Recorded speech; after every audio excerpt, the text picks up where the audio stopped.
ಪೆದ್ದನ ಹೆಂಡತಿ ಉಂಡೆ ಮಾಡಿದ್ಲು ಯಾರು ನೋಡಬಾರದೆಂದು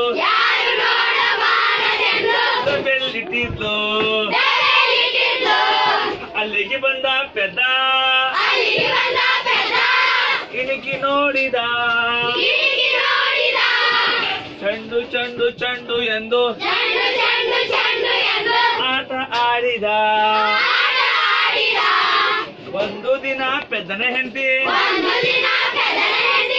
ಚಕ್ಲಿ ಮಾಡಿದ್ಲು ಯಾರು ನೋಡಬಾರದೆಂದು ಬೆಲ್ಲಿಟ್ಟಿದ್ಲು ಅಲ್ಲಿಗೆ ಬಂದ ನಮ್ಮ ಪೆದ್ದ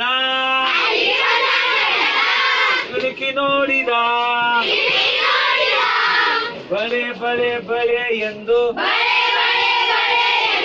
ಕೈಗೆ ಹಾಕೊಂಡ್ ಬಿಟ್ಟ ಒಂದು ದಿನ ಪೆದ್ದನ ಹೆಂಡತಿ ಮಲಗಿಕೊಂಡಿದ್ಲು ಯಾರು ನೋಡಬಾರದೆಂದು ಮುಸುಕು ಹಾಕೊಂಡಿದ್ಲು ಅಲ್ಲಿಗೆ ಬಂದ ಪೆದ್ದ ಇಣುಕಿ ನೋಡಿದ ಸತ್ಲು ಸತ್ಲು ಸತ್ಲು ಎಂದು ಬೆಂಕಿ ಹಚ್ಚಿದ